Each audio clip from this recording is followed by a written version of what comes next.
Après une première victoire facile face au Nissan X-Trail, le Peugeot 5008 rencontre son concurrent le plus dangereux, le Skoda Kodiaq. Alors, faut-il craquer pour le lion ou pour l'ours? Réponse aujourd'hui.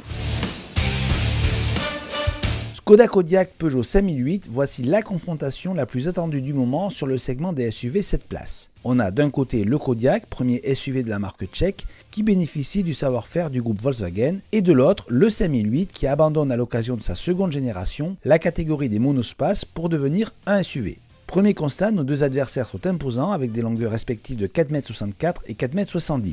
C'est encore plus le cas du Kodiaq qui bénéficie d'une allure plus massive que celle du 5008. Mais au-delà de l'aspect extérieur, nos deux SUV veulent surtout choyer leurs occupants.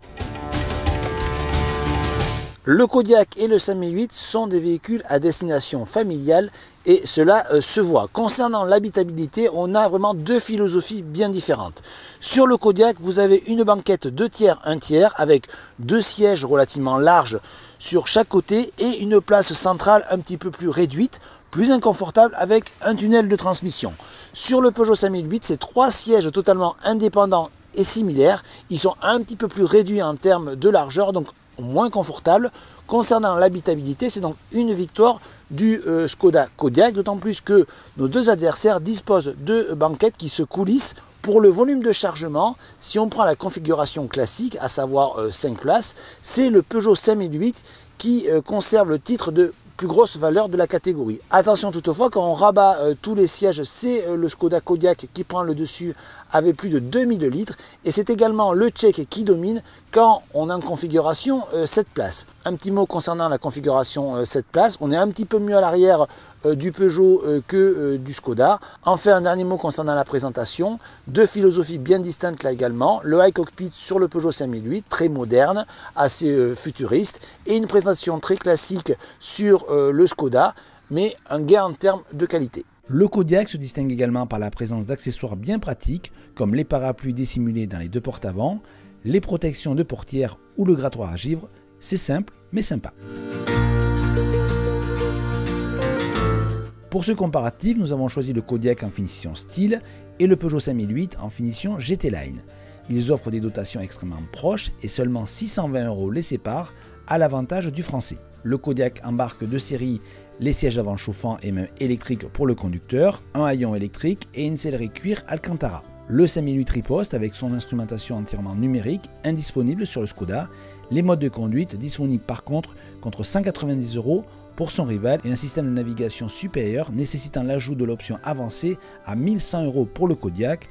En ajoutant ce qu'il manque à l'un et à l'autre pour arriver à l'égalité la plus proche, on arrive à 42 400 € pour le 5008 et 42 285 € pour le Kodiaq, un résultat donc dans un mouchoir de poche, et c'est le Peugeot qui l'emporte d'une courte tête avec ses sièges massants et son instrumentation numérique. Lors d'un achat, le budget est essentiel. Dans le détail, on se rend compte que les deux véhicules se retrouvent dos à dos sur de nombreux points, comme la décote, la fiabilité, les durées de garantie. Les prix de vente sont très proches, avec un léger avantage toutefois au Peugeot, mais le Skoda est moins attractif sur ce critère car il n'est disponible qu'en boîte mécanique avec la transmission 4x4, ce qui majore le prix. Par contre, il est moins cher en entrée de gamme. Au final, c'est tout de même le 5008 qui l'emporte en raison de sa consommation moins importante. Logique, il s'agit d'un 2 roues motrices contre un 4 roues motrices pour le Skoda. Après avoir examiné les aspects pratiques, l'équipement et le budget, place maintenant aux qualités routières.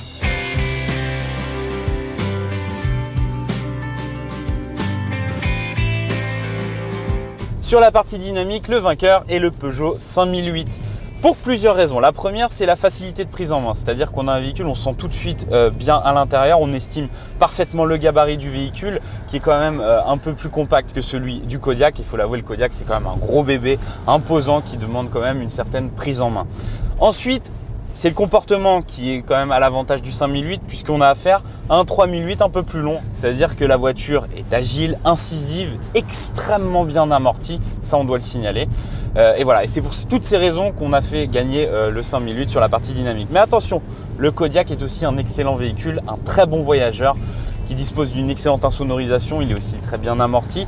Et lorsqu'on pioche dans le catalogue d'options ou alors qu'on choisit les niveaux de finition les plus hauts, le tchèque atomise littéralement le Peugeot 5008. Pourquoi?